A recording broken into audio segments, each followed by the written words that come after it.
called Developing Community Income Streams. My name's Claire Binden. I'm a Programme Manager at SSE, and I've been here about 3.5 years working on some of the programmes that SSE runs across England. The main one that I want to draw your attention to today is called Trading for Good. And if you visit our website and look at programmes, you'll be able to see the various strands of Trading for Good. And we're hoping that some of you that come along today might well be interested in coming along on some of our programmes. It's a year-long programme. Trading for Good is a year-long. There are 12 sessions over the course of the year. Some of those are in person, 4 are in person, and the remainder are online, like this, but in a more interactive way.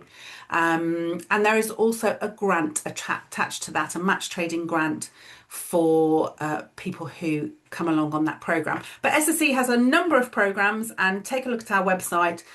We've got other programmes that are kind of bubbling up and are coming down the track. So I wanted to make sure that everybody today knows where to find those programmes for SSE, and also how to sign up to our weekly newsletter. That comes out every Friday. It's quite short and sweet, and contains information not just about what SSE is doing and opportunities that SSE has, but also things in the wider sector. So it's a really good resource for anyone working in the social enterprise sector.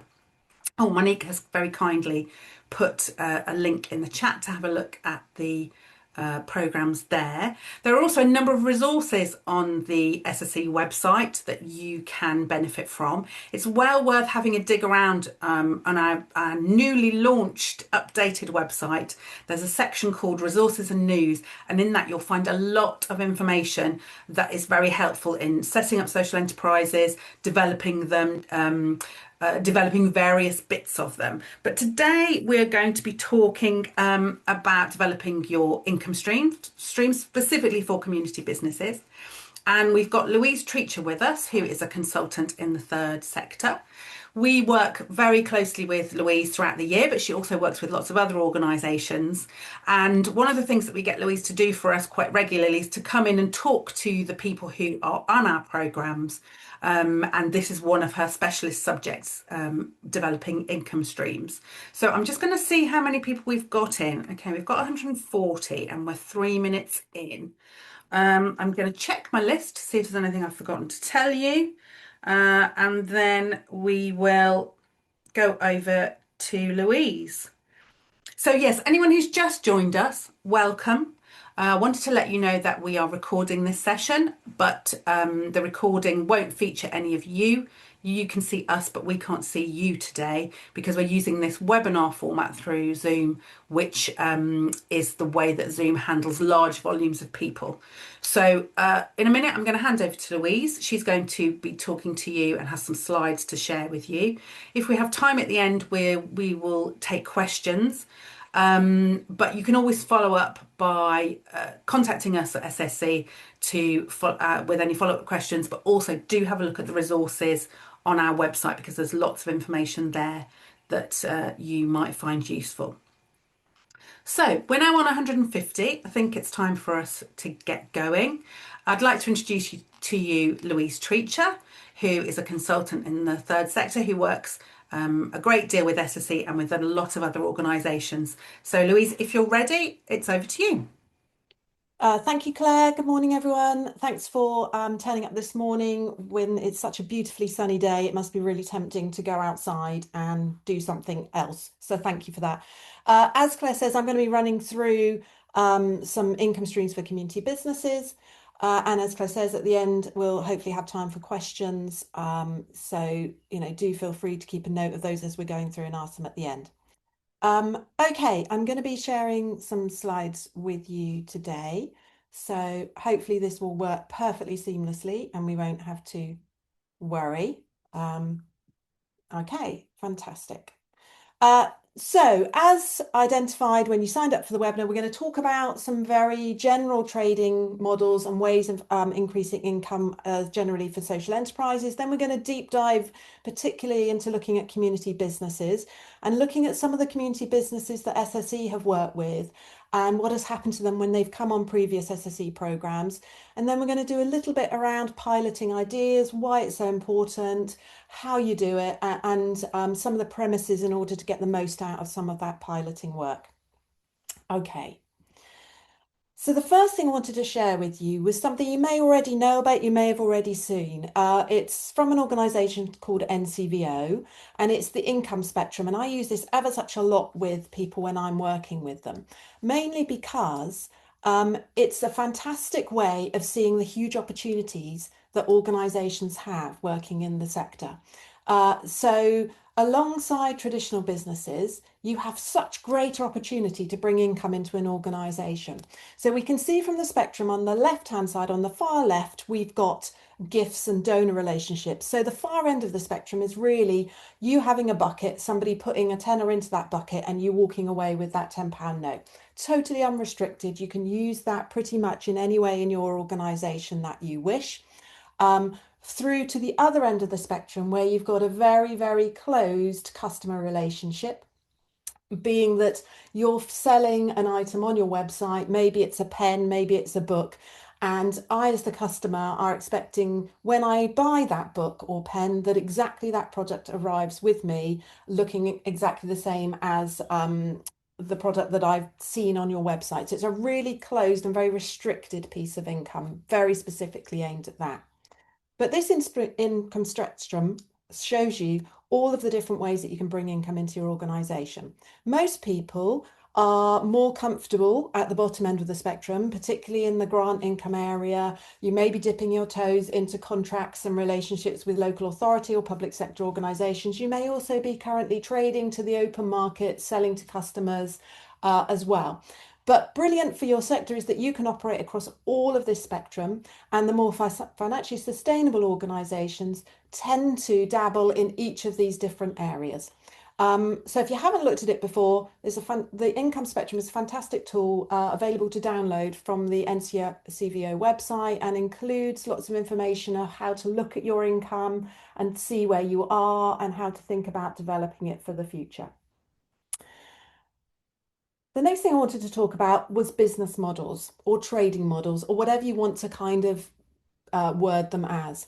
So within SSE, we look at business models as that way that you can identify and create and capture and deliver value. So what makes you slightly different is that as community businesses, you're looking for that dual value. You're looking for both income, but you're also looking to make impact at the same time. And that sometimes makes things difficult, but it sometimes, as I've just said, means that you've got a huge amount of opportunity which is not open to other commercial businesses. What's really clear with all organisations in the sector that there isn't a perfect fit for every organisation. There isn't a singular answer. There isn't a singular model that necessarily is going to work. It's often a situation where organisations are doing lots of different things in order to bring lots of different forms of income into their organisation. But what we do know is that it's really essential that when you are creating that value, that you understand how to capture it, and the difference that it's making. And obviously that can then help you build that income stream, and it can also show what you're doing to other partners and other potential future customers and clients and create additional income in the future. I just wanted to talk to you first about something called the three models framework. So this is a framework which we see quite often within the social enterprise world, and it talks about the way in which we look at trading in this sector. So there are three main models of trading which fit within the community business and social enterprise sector. The first of that's called profit generation. The second is called trade-off, and the third is called lockstep. And I'm going to give you some examples of all of these in a minute, but just to give you an overview. When you are making money, but it has little or no impact in terms of social value, then that's generally known as profit generation. So it's all about one side of your dual faceted arrangement. So it's really about making money. And that's not a bad thing. Making money in your business is a brilliant, brilliant thing because it means you can do amazing things with it. So some organizations have developed a purely income generation model, which they then use to create their social value in a different way. And that's known as profit generation.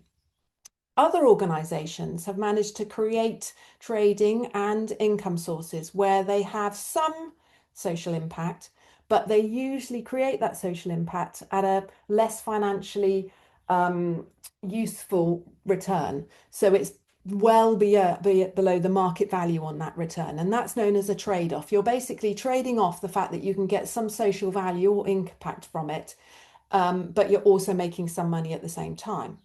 And then the manner of all trading and income generation is around providing not only that direct social impact and value, but also generating a really good financial return. And that's known as lockstep. So, as we said, profit generator is this pure financial return. And we often see that with charities, for example, who have a trading subsidiary. So they've set up a trading subsidiary which is operating in a completely different way of bringing income in. Or it's an organization which has got a part of it which is working in a distinct way. And that is really about profit generation. It's really about bringing income in order to maximize the potential within the organization. So an example of that is a charity that I work really closely for. They're an international development charity. They have a trading subsidiary which runs an annual music festival, which is taking place in June this year, if anyone's interested. And because that really has nothing to do with their charitable purpose, it's set up in a trading subsidiary.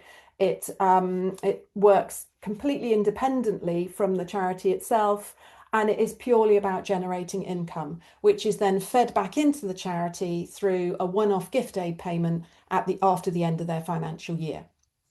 So that's a really clear example of a profit generation model working. In terms of the trade-off model, and this is a really very common model within the sector, where we see that there is some income generation from work, there is some clear social impact, but it is clearly below the market level of other services of that nature. And that is because quite often people have to operate at that lower value to make it purchasable, to make it work, to make it fundable. And being able to blend this commercial and social goal is really fantastic if you can make it work. But that negative aspect is that compromised financial income. So this is a lovely example of this. And actually, they're probably moving up in terms of that lockstep model as well. So Step and Stone are a brilliant organisation based in Bristol who work with people with learning disabilities. Was set up by two mothers with children who both had Down syndrome, who, as they got older, realised that there was very little in the jobs market for them. So they set up Step and Stone, and they have created, as you can see at the bottom, they make delicious lavash biscotti and cheese biscuits. And they've created this artisanal bakery, and they work closely with people with learning differences, and they work closely with the local employers to help place people with learning differences. And this has worked really well for them. So they've got a great workforce. They create a really high quality product, which has won lots of Taste of the West and Taste of Southwest awards. And they sell that commercially and wholesale to lots of often farm shops, small locations who really want to buy really high quality food. So this is a model that's working really, really well. And they've taken this out to work with local employers as well to try to replicate it locally. In terms of this lockstep model, so where you are getting an equal financial and social impact return, they are sometimes a bit scarce because it's very difficult generally to get that really good financial return, not to make that fantastic social impact. But a good example of that is actually one of someone called Josh, who came on an SSE program many years ago as a startup, and he set up Stand for Socks. You may have heard of this already. It's very well known. It's on every single shopping site you can imagine, from eBay to Not on the High Street to Etsy to the Big Issue shop. And Josh has a really simple lockstep model. So basically, if you buy a pair of socks from him, he donates a pair of socks to a homeless person. So it's a really simple model where he's getting a really good financial return for the socks that he's selling because they're fantastic socks. As you can see, these are Liam Gallagher socks. And but at the same time, he's creating a really financially stable purchase, but a fantastic social impact at the same time. So this is a really clear example of that lockstep model where they are basically locked together and in step with each other in terms of both financial return and social impact. So I just want to talk a little bit now about trading models. So there are obviously lots and lots of ways in which you can use trading to bring money into your organization. And what I'm going to do now is just run through a number of these in the context of organizations that either SSE has worked with or I've worked with basically or become aware of in my travels around in the sector. Um, so there are obviously lots of these, some that we probably know more about than others. So we all know about selling products and services. We probably know about subscriptions and memberships because that's becoming more and more embedded within the sector, really. Lots of people are taking on board subscriptions and memberships as a really good way of engaging people, whether that's in the first instance through free membership or subscription, where it's just a newsletter or it's an arrangement with a partner, right through to developing models where you get posted things to subscribers or members each month, or something happens each month which they're made aware of. We're also seeing more franchising and licensing in the sector as it moves forward, where we're having successful models and people are looking to replicate those in order to gain financial return. We're also seeing more people enter into the data, insight, and research areas, particularly as this is again is becoming more important to the sector. As we all know, it's getting much more competitive in terms of grants, it's getting much more competitive in terms of contracts. And so the more insight that people are able to get within the sector and the value of what they're doing, that's breeding lots of organisations in there. Events experience have always been really popular, took a massive hit during COVID, obviously, but are now coming out the other side. And we're seeing lots of organizations starting to dip their toes back into those. And then something which is not particularly popular, but there is a little bit of around, which is that affiliate referral partnership piece of work as well. So just going to run you through some examples of this. So the most common that we see is people either selling or funding products and services. And that's generally because it's a very easy thing to get involved in. Less so in terms of products, because often they take time to develop, particularly if you are creating a bespoke or a new product, much more in terms of services. So I don't think I need to go into great detail about what those are. You all will know what those look like and examples of those. Um, and often they have come from a place where it's a skill or something which people who are already involved in the organization have, and it's an easy way to monetize and bring income into the organization.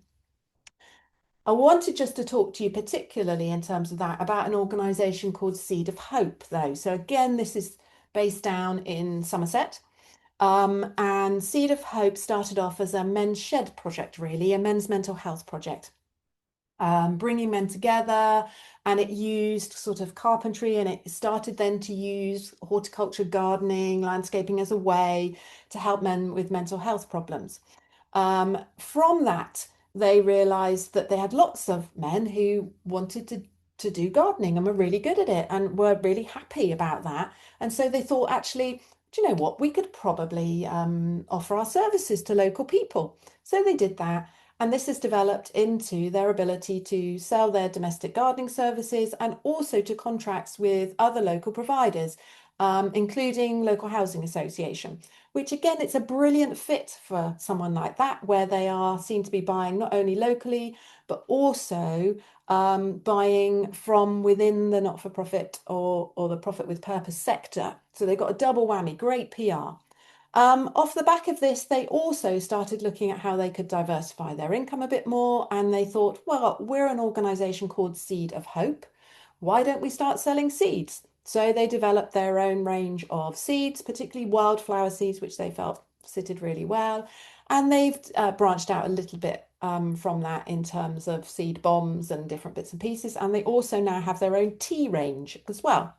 They very successfully a few years ago had a partnership with Morrison's, and Morrison's gave a free packet of their seed out to all of their customers. But it's an example which you'll see in a lot of the organisations I'm going to talk about today, where they've naturally just seen new opportunities to develop their income as their work has progressed. Subscriptions and memberships, as I said, increasingly popular now, and we're seeing lots of organisations utilising this. And we used to see lots of, I guess, many years ago, things like Library of Things were a really great starting point for things like memberships. And now we're seeing those breaching out into other areas. This is something, so sanitary products is an example. There are two or three examples who are working in the sector around sanitary products. So similar to our stand for socks, we've got a very similar model here. As you can see in the top left-hand corner, we've got that buy one, donate one. So again, we've got that really nice lockstep of financial and social impact.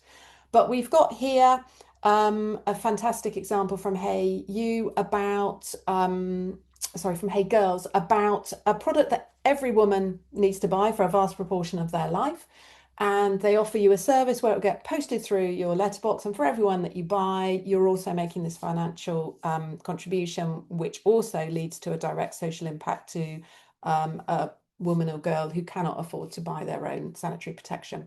So again, a really neat little model, really works well in terms of this subscription basis. As I said, there are a couple working in this way. This is also a slightly different version of memberships and subscription. So if you are a member here, then they plant trees for you as part of your membership. So you can feel good about what you're doing, but you don't actually have to do any of it. You don't have to plant any trees. They make sure all that happens for you, but they make sure that that membership is being utilized in a really impactful way. So again, you've got that nice little offset of money coming in. People feel that something's happening as part of their membership, and they can clearly see the impact they're making for the money that they've donated or bought. Licensing and IP, as I said, this is a growing area.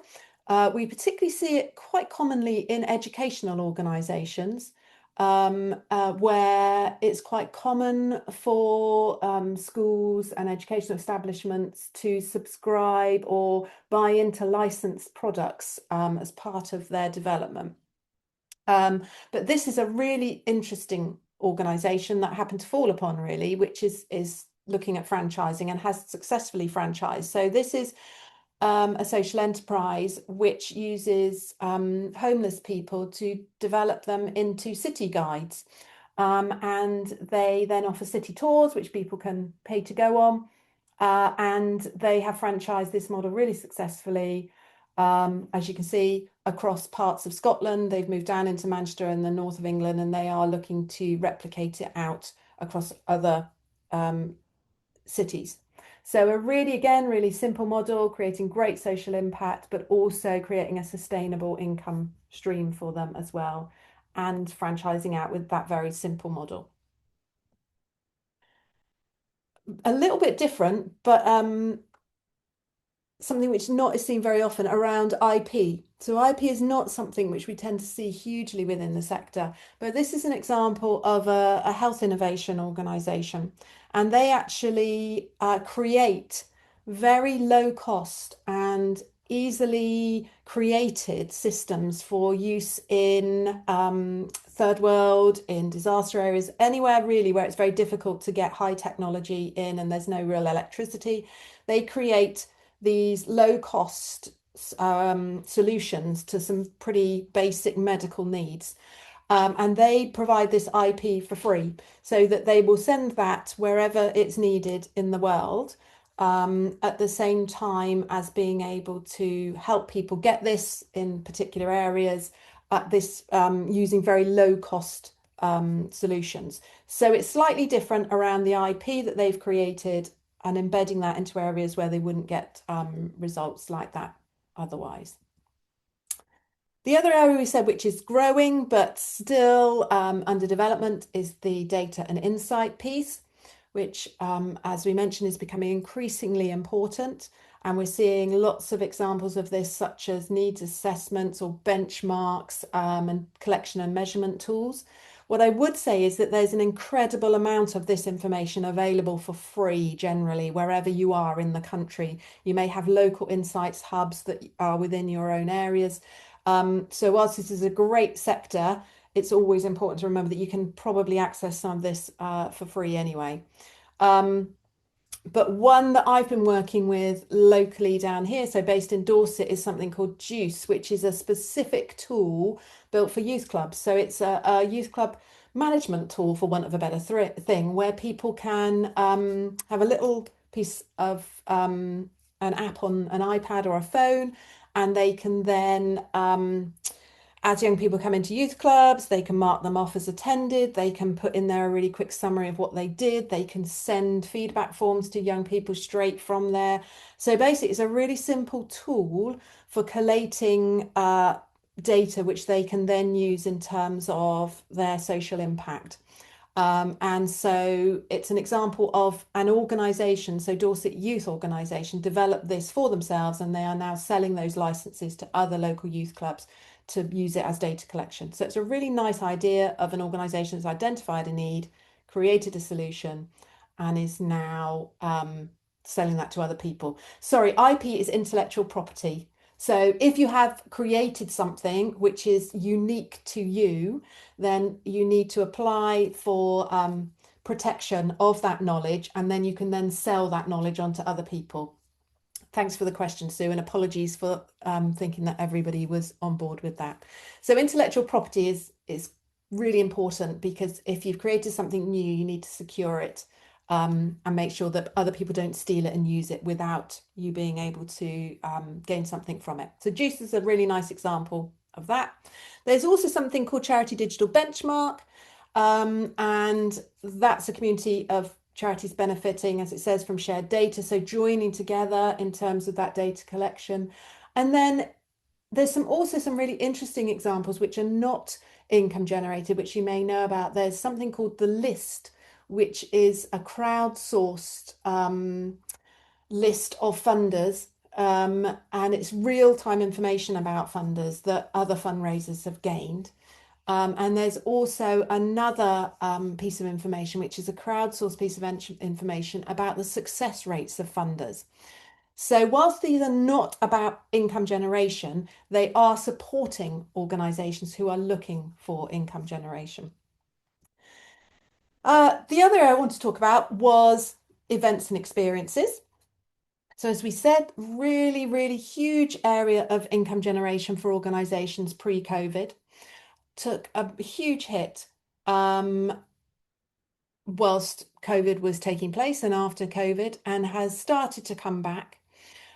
So sometimes we see this as conferences or festivals, or I was talking to someone the other day who's offering a shark swimming experience, an organisation to raise funds, which was quite interesting.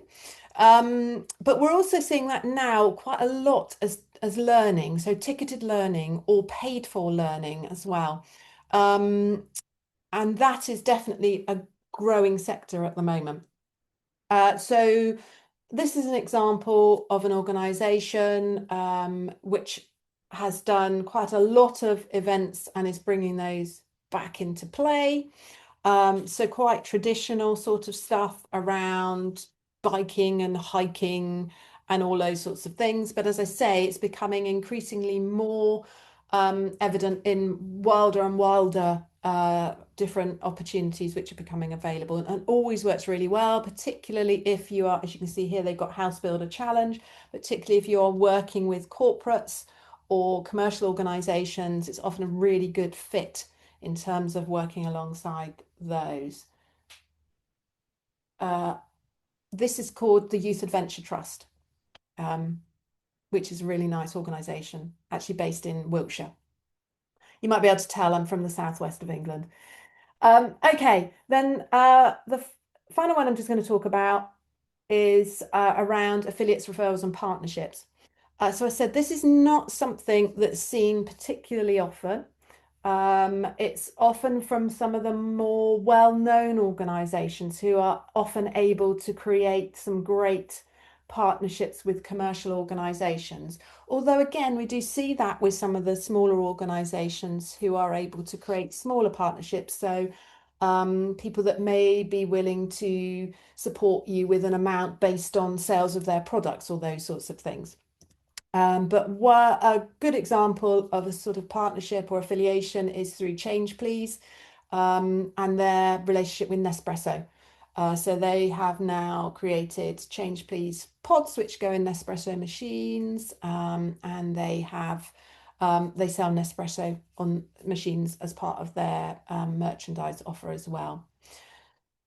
Okay, and then finally, just some other ones just to mention that some of the other models that we see are things around platforms and marketplaces. So that's generally kind of a very small version of your eBay or your Etsy or someone like that. Advertising and sponsorship. Again, sponsorship is a different sort of partnership arrangement. Advertising, we see quite a lot with organizations such as radio stations, community radio stations, who work really well in terms of developing our advertising. And then also, huge amount happens in the sector around the hiring or use of space assets and equipment. Many of you here will already be doing that. You've got a spare room, you're going to rent it out, or you've got some equipment, you're going to rent it out. What we see less of, which is a great potential area, is actually the selling of your knowledge and experience and your staff's and volunteers' knowledge and experience. But again, that's something which is coming up in the sector. Okay, I just wanted to take a quick pause at this point and just reflect a little bit back on you to have a think in your own brain. Uh, so I just wanted you all to, even if it's just a 2-minute ponder while you're on the call here and nothing else is going on, just to think about what are the current models that you are using at the moment, and are they working for you? Is there potential for development there or not? Can you see any logical links that are starting to develop? Or do you think actually any of the models that we've just talked about or any of the organizations that I've just talked about are quite interesting in terms of some of the other opportunities for you to increase your income? So just going to leave that with you just for a minute to ponder on. And if there's a specific question around that that you want to pop into the Q&A that we can reflect on later, then absolutely please do so that now.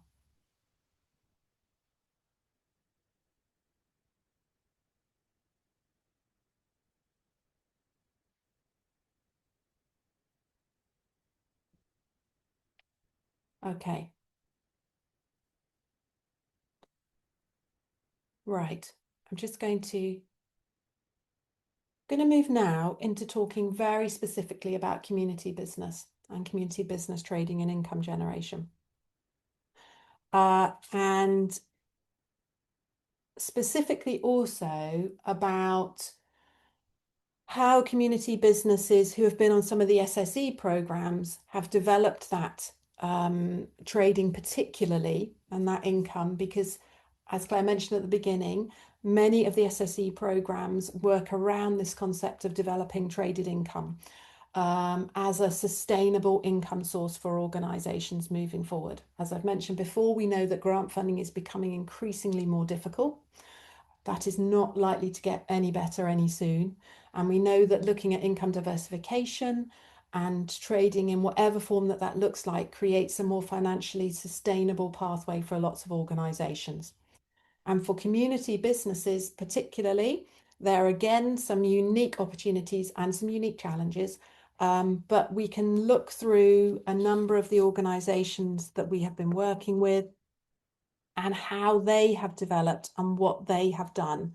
And certainly we can pick up with that later in terms of any questions that you've got.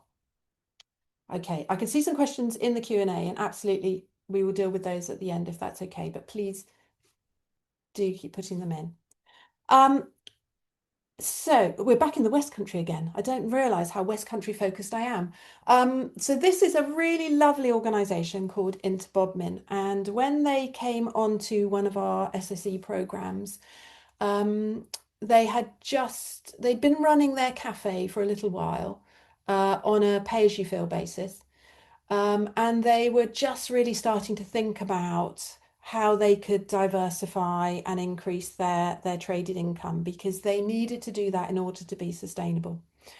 Um, and so what you can see here is a snapshot, a very recent snapshot, as you can see. So it's showing their what's on catalog or magazine or whatever it happens to be, January to March. And this magazine on their website not only includes what they're doing, but is also about everything that's actually going on in Bodmin over that period of time. And it was really interesting when I saw it in relation to what happened to Interbodmin on their pathway through the programme. So as I said, when they joined the programme, Interbodmin is a beautiful building in the middle of Bodmin. They're set up as a community hub. They had a pay-as-you-feel cafe and a lovely garden.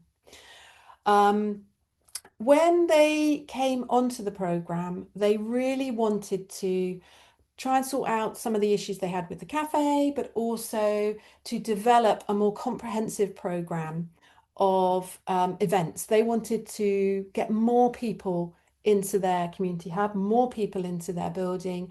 And then they felt once they got more people in, that would increase the footfall in the cafe and the use of all the other facilities and activities within the centre. So while they were on the programme, as you can see, they had an increase in traded income of 113%, but they were really targeting that events income and they saw a 2000% increase in that, which is what they were particularly working on. And whilst they were on the programme, they started to work with other people in the local area who had venues. They did quite a bit of consultation and asking people about what was needed, what people would be interested in seeing in Bodmin, what they wanted to go to. And they used all of that to try and create a really brilliant programme. And when they left us, they'd really started to put on more events and activities in their hub and had started to make connections. And so it was really lovely when I went back to reflect on where they were, that we can now see that their longer term plan of embracing everybody else within the local area has really come off, and they've got that Bodmin wide offer in place. Um, so that's a really fantastic example. And again, a quite a common example of a community building, community cafe, and how it was going to develop.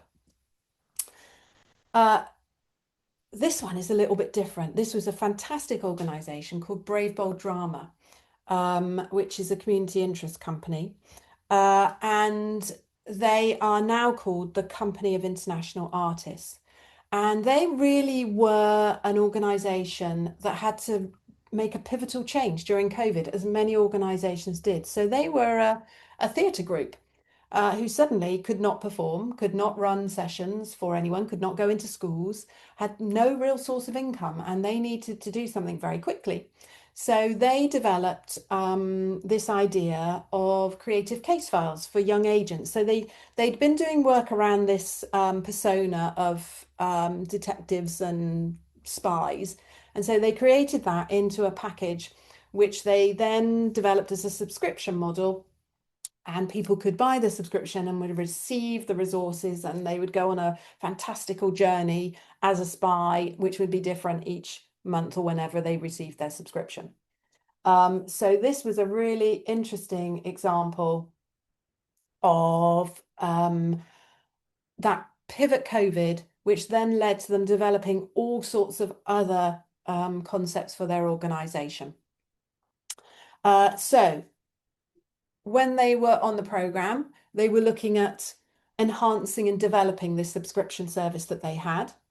And they managed to do that fantastically well. So as it says, they increased their trading, and particularly around subscriptions, which was the bit that they were working on while they were on the program, they saw 1000% increase.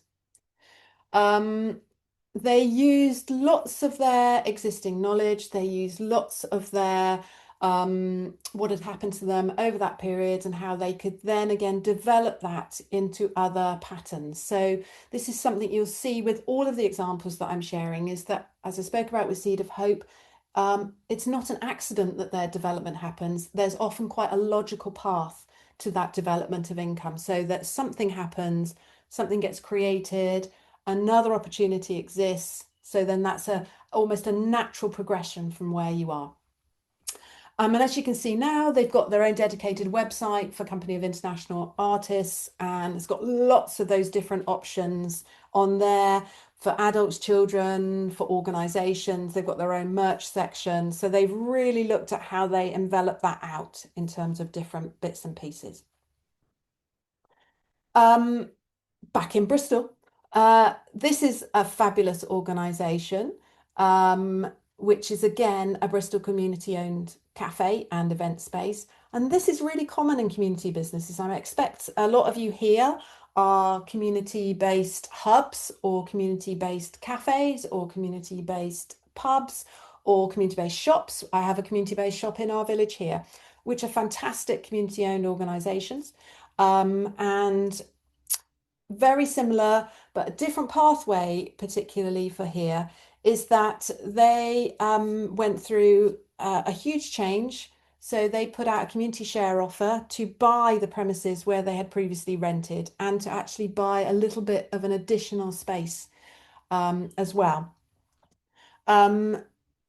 So they changed the whole governance structure. They turned into a community benefit society in order for them to raise community shares. They raised enough money to buy everything that they needed to do.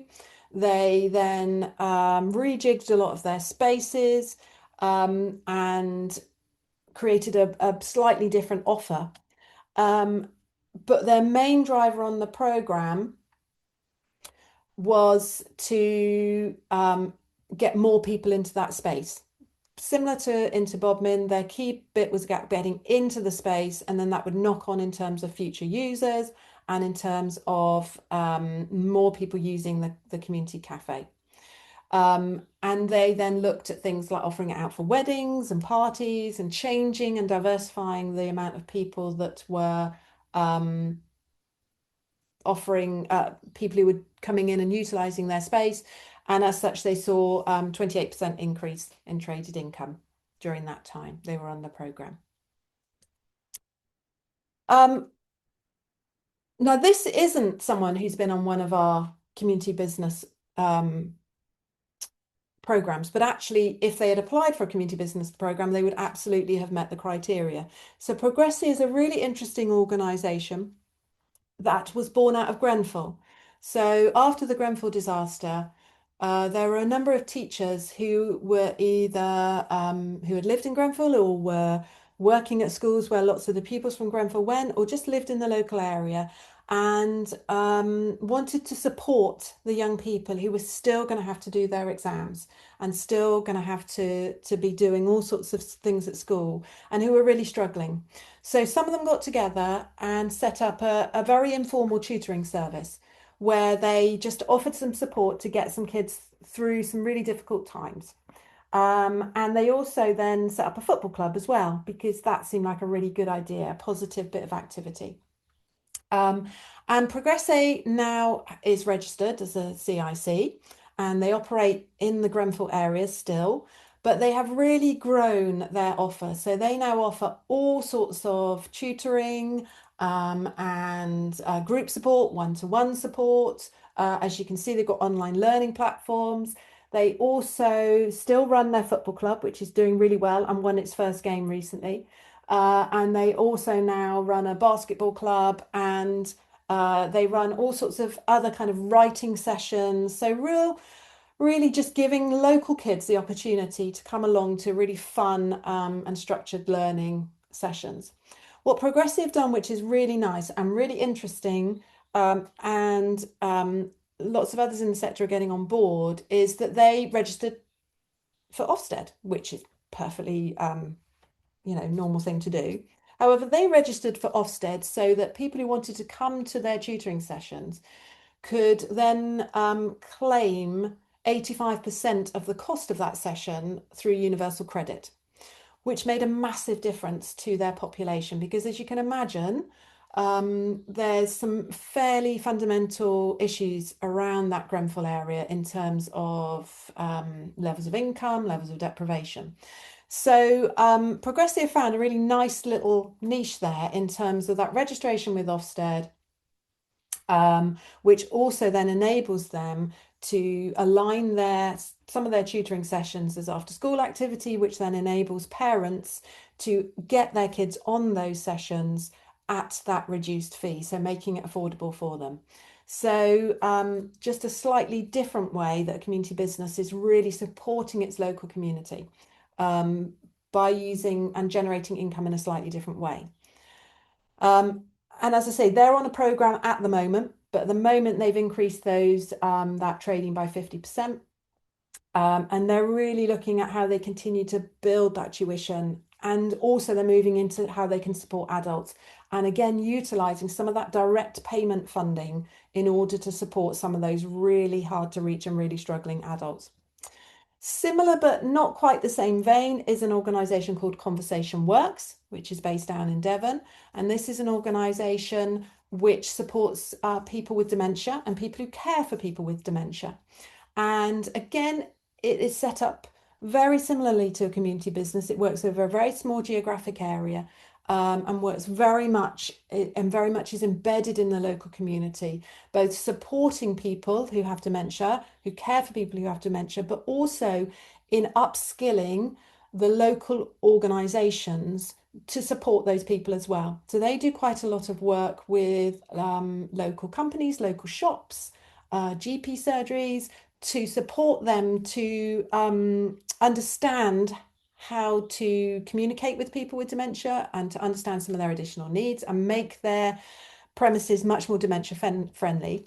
But they also run a fantastic memory cafe on a steam train, and they do all of these other bits and pieces. But what they've also done in terms of this income generation is they have worked with people to enable them to secure carers allowance, which has then enabled them to pay to come along to some of their sessions or access other support that they hadn't previously had. So, as I say, similar to Progress in that they're looking at this direct payment world as a source of income. And they do that in a slightly different way by supporting individuals who then can spend their money on some of the things that they use, as well as whatever else they want to spend that money on. And as I say, they weren't on a CBTU program, but they would fit that criteria, and they saw a trading increase of 50%. They're now still doing loads of their lovely, amazing memory cafes all over the place. I'm just going to run through a few other organisations who've been on CBTU. This is something called the Gardeners Cooperative. It started with one lady and her sister who really loved gardening, and she started off as the Diary of a Lady Gardener, just documenting her journey. And now they run the Gardeners Collective, which is a fantastic, mainly education-based organisation. They run lots of sessions encouraging young people, older people, any people really, to get involved in growing and gardening. And what they've done really nicely is develop this whole bookings session.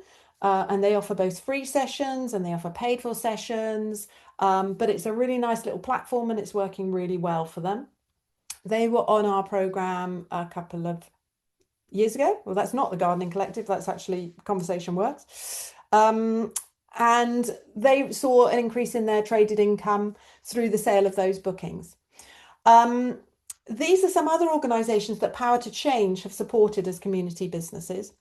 A really unusual one around a vineyard, which is in London, which is a community-owned vineyard. But as you can see at the top here, they've really looked at that diversification. So yes, they obviously sell wine because they're a vineyard, but they also do tours. They've developed ecotherapy. They've also do lots of events. So they've looked again at that natural progression as to how they are going to diversify and spread and increase that income generation. There's also a fantastic independent bookstore down in Southampton, which sells books, but has created a real niche for itself by sourcing particularly environmental and ethical books, to make them a little bit different from your standard bookstore. And they've also now started to source lots of gift cards and lots of locally produced arts and crafts, which they sell in that bookstore as well. So they've looked again at how to increase that footfall into their shop. And then the more people they get in the shop, the more things that they're going to be able to sell. So that's working really nicely for them as well. Now, this isn't a community business, but it is a fantastic example of online selling and mixing online selling. So if you have children who are taking their GCSEs or have taken their GCSEs or will in the future, then you may become familiar with a lady called Primrose Kitten. She is an online tutor information source around science exams, A levels and GCSEs. And she's got a YouTube channel, she's got a website. It's not particularly, as you can see, it's not particularly flashy, but she has really nailed down the whole concept of offering things for free and charging for things. And so she's a really interesting example to go and have a look at, because as you can see, she's got things that you can just get for nothing. So your revision plan. She often offers predicted papers. So what she thinks is coming up based on her experience, and she offers those for free. She then also offers things at quite a low level. So you can see she's got some skills labs here, and different bits and pieces that you can access. And then she also offers things at quite high cost. So she's got exam masterclasses, which she's offering at 249. So while she is not a social enterprise, although she does create lots of social impact, she has got a really interesting model, which is worth looking at, because there is no reason that this can't be done within that community business or social enterprise position. And then the last example I wanted to show you was just around merch. So merch, whatever we call it, gets banded around a lot in the sector as an easy way to make money. And there are lots of organizations which provide something called print on demand, which, if you don't know about it, is basically that you can offer something in an online context that somebody can buy and you will never touch it. It will get printed, it will get sent, and the person who bought it will receive it, and you will receive a cut of that money, depending on what it is and how involved you've been in the process. But it offers an opportunity to create a very passive stream of income, which you have nothing to do with apart from marketing what is available. This is just an example of an organization that uses merchandise quite effectively, which is Calm. But you see it on lots of organizations' website because it's just passive. And as I say, you don't really have to do anything once you've set it up. There are lots of different print on demand organizations. These Calm use T-mail, which is one of the more ethical organizations, if any of them are that, in that they are used recycled t-shirts. They're related to the guy that set up Patagonia. But there are loads of different options.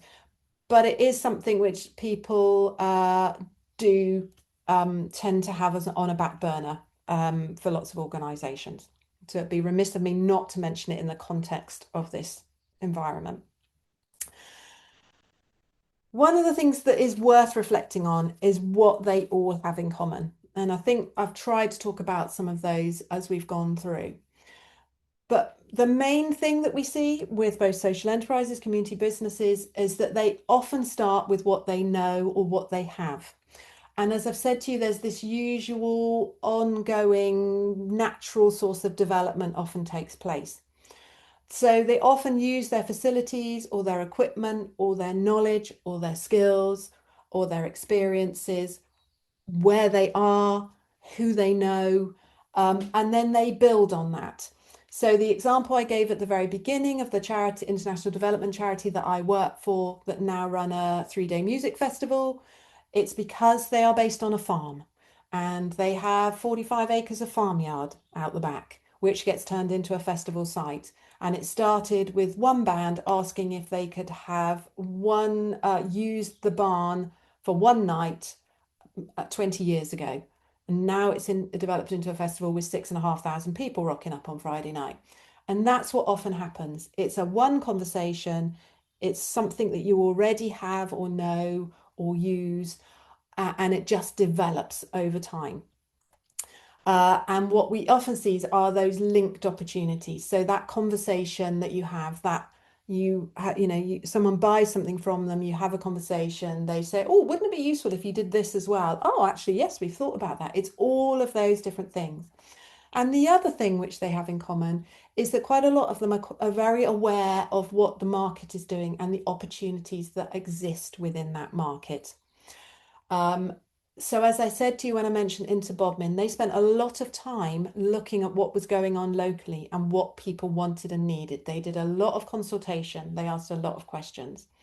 Um, and most of the organizations, as they're developing, whether they do that in a very formal way or a very informal way, they tend to be quite aware of what's happening around them, who they're um, who's doing the same thing in the same space as them, how they might be different, what is missing in the space around them, and so all of those different things.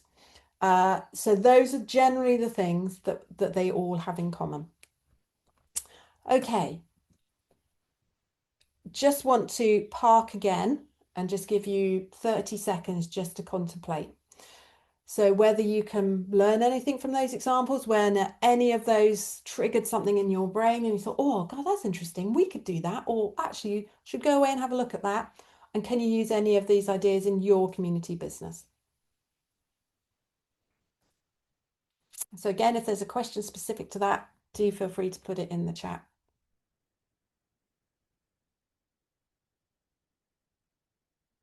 Okay. The final bit that we are going to be talking about is around piloting.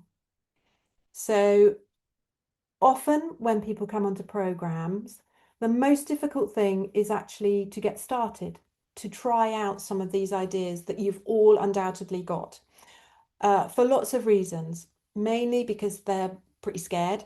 They don't want to take the risk of it failing. They're really worried about the financial impact, can't actually afford to lose any money. Actually, we're already in quite difficult times. The thought of losing £1,000 or something like that, really concerning.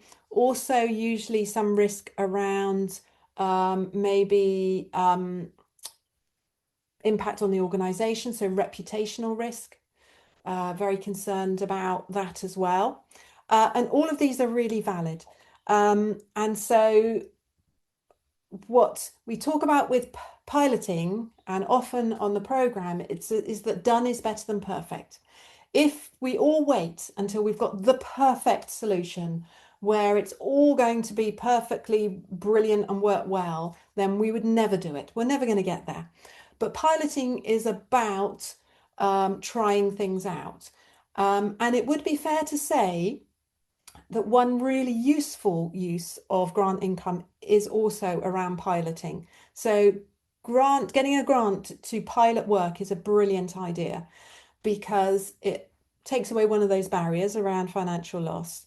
But it also means that you have a distinct project, which then will hopefully lead to you creating income in different ways, a project that you don't then have to continually grant fund forever, which is obviously one of the problems that we've got.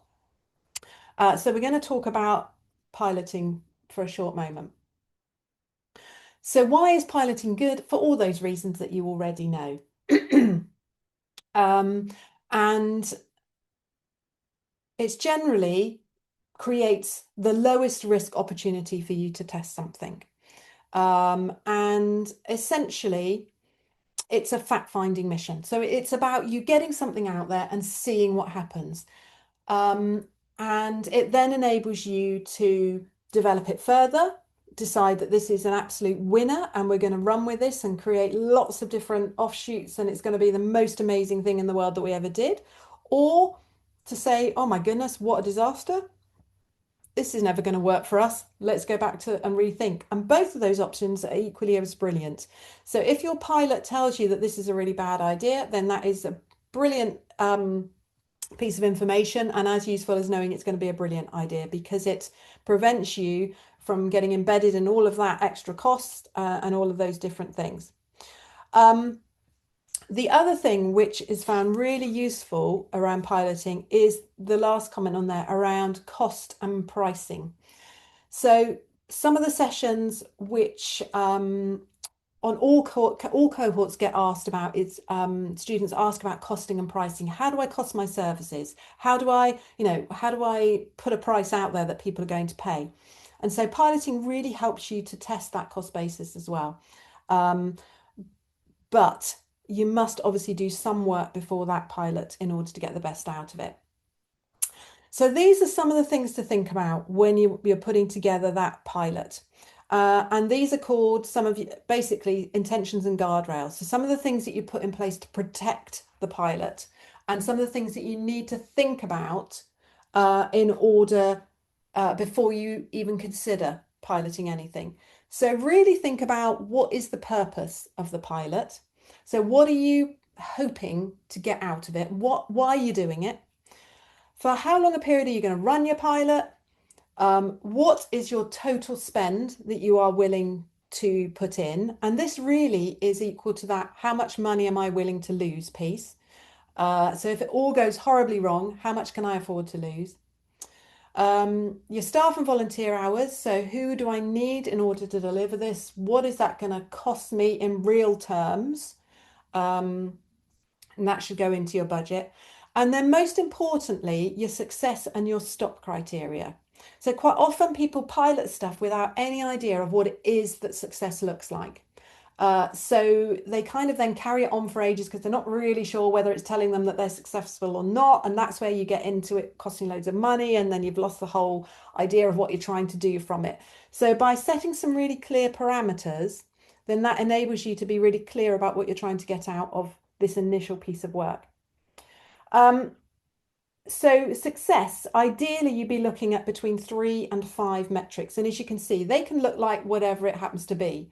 So you can relate it to costing or pricing or the amount of people that are buying things or the amount of items that you've sold or the level of money that you've generated or any metric which is going to work for you in that context.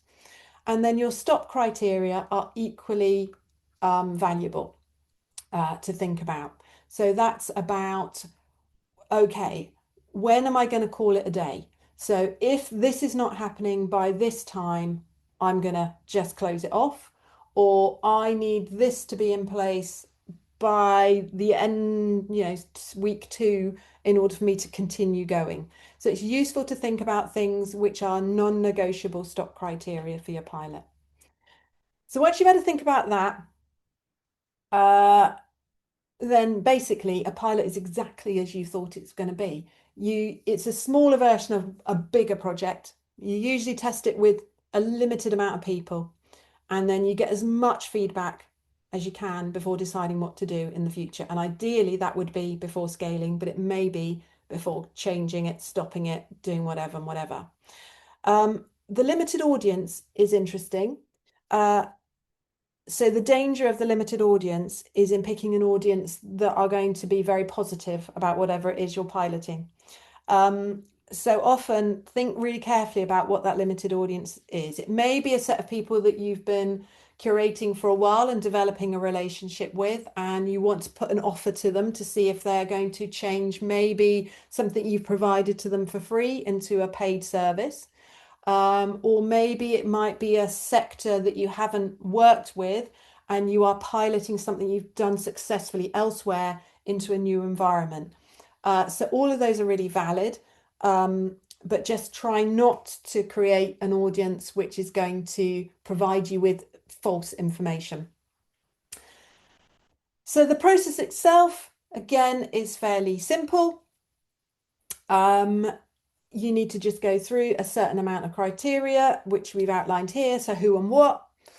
what is that first version? So what is the first version of my pilot? What am I going to include in it? What does it look like? When is it going to happen? All of those different things. And then, as I've said, one of the most difficult things is working out how you'll charge. And that really is dependent on what your pilot is about.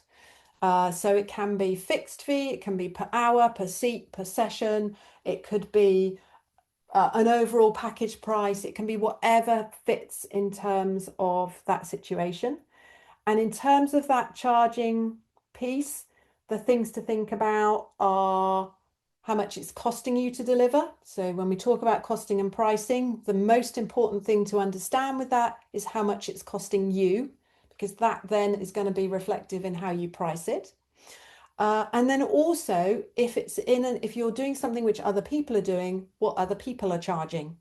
And you can decide to undercut them. You can decide to charge less than it is costing you to run your pilots, to just because you want people to engage and to get that feedback. But you need to make all of those decisions really consciously and make sure that you can afford those. Um, the other things which people don't often consider are things around governance and risk. So make sure that you can actually legally do what it is you're doing, particularly when it comes to data protection and safeguarding and insurance. So if it's something which is stepping out of your normal confines, then make sure that that is legitimate. And that is not only to do with risk, but it is also to do with governance. So make sure that if you are set up um, as a charity, for example, that you are within your objects able to do what it is you are going to pilot. You will be maybe not surprised to hear that lots of organizations don't understand that their governance means they can only do certain things. Um, Another interesting bit to do in your pilot process is this just enough buy path. So many of the things around the done better than perfect relate to marketing because that's where the expanse of time is in anything, isn't it? Any form of income generation, there is a level of time. So if it's grant applications, it's the time spent to write the grant applications. If it's any form of selling, it's often the marketing side of things, which takes up a huge amount of time and effort. So what this is talking about is to build the simplest pathway that you can with whether that's web-based, social media-based, customer-based, as in you're phoning people up and emailing them, whatever that happens to be. But just create a really simple version of that. Don't feel you need to have the all singing, all dancing. And there are loads of free to use website setups, booking platforms, anything that you can find. There are free versions which are basic, but will still do the job for you, alongside payment providers as well. So those are often the easiest to use in this situation. And then, as we said, it may be that you want to reach out to some people directly, whether that's through LinkedIn, which is an incredibly powerful tool in terms of connecting with other people, or you've got groups or organizations that you're already working with. And so that's really what it's looking at in that context. And just as an example of a pilot that took place, this was a workshop pilot which Brilliant Parents did, and they were just trying to go into a new area around parenting support services. And they put together a small paid workshop just to test the market before launching into a full program. So a really defined pilot, and we see this quite a lot, particularly in the education context, as we're talking around, paid education or paid skills and learning, which is a big part of the sector's income spectrum. And after their pilot and feedback, they then went on to put their full program in place and saw that increase in income from that source during that year of piloting. So they use that in that very particular way. Okay, again, I just want to give you 30 seconds just to consider this about what's going to, if piloting is going to be important to you, to think about what that small version might be. On those organizations that we've talked about, Many of them use piloting really, really effectively. Um, and particularly Gardeners Collective that I talked to you about, where they ran lots of small one-off sessions to see which of their bookings, adults, children, or mums and toddlers session, which of those were going to be the most popular. Also, in terms of some of the community-owned cafes and hubs that we talked about, where they run low-level events before creating a larger event program, and some of the other events and activities where they run smaller, low-cost versions before they start planning larger options. Okay, right, that is my final slide. So if everyone is happy, we've got some time to do some Q&A. Or Claire, did you want to talk specifically now about some of the SSE trade up Well, I program? did just want to jump in because we've had a number of questions in the Q&A Yeah, box. I've answered the easy ones as we've gone along, so thank you for those. yeah, What I was proposing to do now was to give Louise a couple of minutes to have a look through the yeah, questions that are still remaining. And that's because some of them are quite detailed and some of them are quite yeah. specific to the businesses of the attendees, which Louise may not be in a position to answer either due to lack of time, she may not know the answer, or it may be something that she hasn't brought with her, such as some of the questions are about some of the organisations that Louise has mentioned, which she won't have detailed information on with her today. What I wanted to do just briefly while Louise has a look and she can pick out some ones to respond to in the last 10 to 15 minutes is just draw your attention again to our website, SSE's website. The School for Social Entrepreneurs is quite a small organisation. There aren't very many of us here. So you're very welcome to send follow-up questions. But the very best thing that we can direct you to are the tools that we provide through our various services. We offer courses on a range of useful subjects that are paid for. We also run a range of programs that are free at the point of use because they're funded by our funders, and some come with a grant attached. So our programs are also a really good way of you doing a deep dive into some of the things that Louise has talked about today. What we aim to do in those programs that are of varying length at various places in the country. At the moment, we are running a national program for community businesses. So that's people who are early stage but have businesses that are specifically based in a geographical local area providing services for that local community. But if that isn't you, and there's no reason why it should be, there are a wide range of social ventures that we work with. We also have programs in London, Liverpool, Milton Keynes, Stockport, Bury at the moment, other national ones coming down the line. So do keep a look on our website for anything that's coming up, and do sign up to our weekly newsletter. That will give you a lot more information both on what SSE does and what's happening in the wider sector. Just going to check my notes. Oh, yes. And I must remember to tell you about the resources section. Again, there's some deeper, more in-depth information and also some case studies of people who've run successful social ventures. And they're all available on our website as well. So I'll pass back to Louise now. Have you had a chance to have a look and see if there are any in there that you can respond to? Yeah, so I've sent somebody the link to the funder success rates. If I pop that in the chat, will that go to everyone?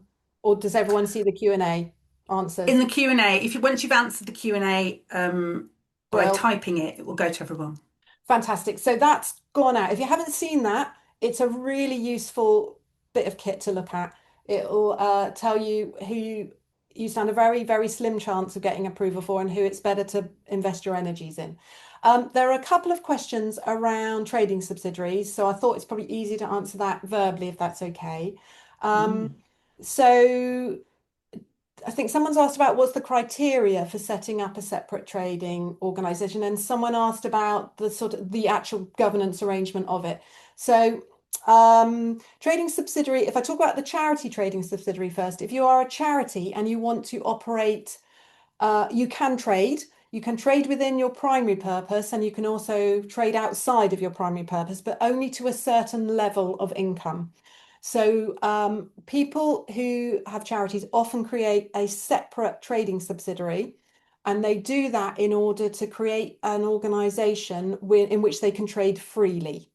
The other reason that people set up a trading subsidiary is often because of reputational risk or damage to the partner organization or charity.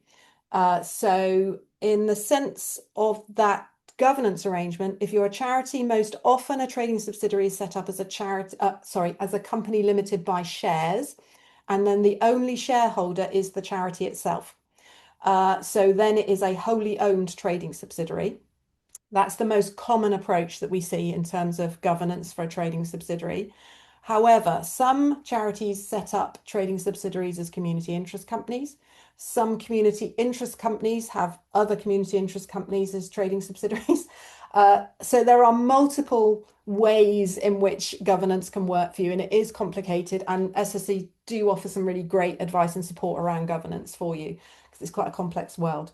But those are the general ways in which they're set up. The other thing which we see sometimes around a trading subsidiary is not quite in the sense of trading subsidiary, but where we were talking about intellectual property or IP, sometimes if there is a lot of intellectual property in an organization, that is housed within a separate company to protect it, and then it is licensed out to use by maybe a not-for-profit, profit-for-purpose organization. But there are lots of ways in which governance can help you to operate in different ways, but it's very nuanced and very individual to people's circumstances. So our advice at SSE is always to take expert advice and to knowledge in that area because it can get you into some really tricky spots. So that was that one. So hopefully that has answered some of the queries on that. Hang on, let me just whiz through. So I think lots of you asked about how you could approach some of the different things like lockstep and other different places. So I'm just reading. I'm just reading at the same time, so I do apologize. That's really difficult to answer on a case by case basis. So I think I would take you back to some of those commonality pieces and just say, have a look at, start with what you know. Start with what you know, start with who you know, start with what you have, start with all the skills and experience that you have. If you've never done network mapping, carry out a really simple piece of network mapping, and that sounds like it's, you need somebody very clever to come in and tell you how to do it. It's absolutely not. It's literally a piece of paper where you write all of that down. You work out everything that you have, all the skills and experience that you've got in the building, all of the people that you know, all of the organizations that you know, and then you start connecting some of them up. And usually a really useful exercise because you realize that you've got a fantastic network that you are probably not using as well as you could do. So that's a really good starting point in terms of how you can start developing some of these other options. I think we had a few around pricing and costing, which again, we could do a whole day session on pricing and costing. And as I said during the session, it's something we get asked a lot to deliver during sessions for students. The advice I can give you in 2 minutes is to understand what your costs are. So identify what your direct costs are. So those costs which are directly attributable to whatever it is you're trying to price, and then work out what all your indirect costs are. So all of those things like your rent and your phone and your laptop and your insurance, all of those costs. And then think about some proportionality because your pricing not only needs to take into account your direct costs, but also something known as your contribution costs. So how much that price is going to contribute to your core costs, all of your indirect costs. But as I say, it's really difficult to explain that in 2 minutes. But if you've done nothing else, make sure you get a really good handle and understanding on what it costs you to deliver whatever you're delivering, whether that's an hour's session, whether that's a product, whether that's keeping your facility open for a day, whatever it happens to be, make sure that you do some work around understanding what all your costs are. And that's a really good platform for working out how much you need to charge. Was there any others, Claire, that you picked up on? I'm just trying to see if that funding list link has um I'm not sure it's gone. no, so perhaps you could put it in the chat box, Louise, because then Um, everybody will see that. I've put it in to everyone. Great. So that's Please now let in us the know. chat rather than the Q&A for people who are interested in that. Yeah, do please let us know about that if it's in there. Hang on, I'm going to just pop the other one in there. I think somebody asked a question about grant income for piloting, um, Hmm. which is an interesting one. So the using grant funding for piloting is really great idea if you can do it. Uh, uh, Usually small lottery grants are really good for that. So if you've not taken up your awards for all 20K, then it's worth doing so. And that's one that can be used really successfully in terms of piloting, whether that's products or services, and will welcome you utilizing, monitoring and evaluation as a key part of that. Um, if you've got a community foundation locally, they're often a really good place to have a discussion about small grant and pilot work. Um, and then really dependent on the sort of work that you're doing, but generally look locally first. So look at your supermarket funding, look at your housing association funding, look at any funding you've got from your police and crime commissioner, look at any local trusts and foundations that you've got, which you can do through the charity commission. If you're not using it already, Charity Excellence Framework has a really good funding finder built within it, which is totally free. Or you can use other people. There's an organization called Get Grants, which offers lots of free sessions that you can go along to. So there's lots of information out there. But you're probably looking at those sort of 20K, 10K or lower grants in terms of piloting projects. But Louise, yes. Zay makes the point in the Q&A that you're not allowed to make a profit from a grant.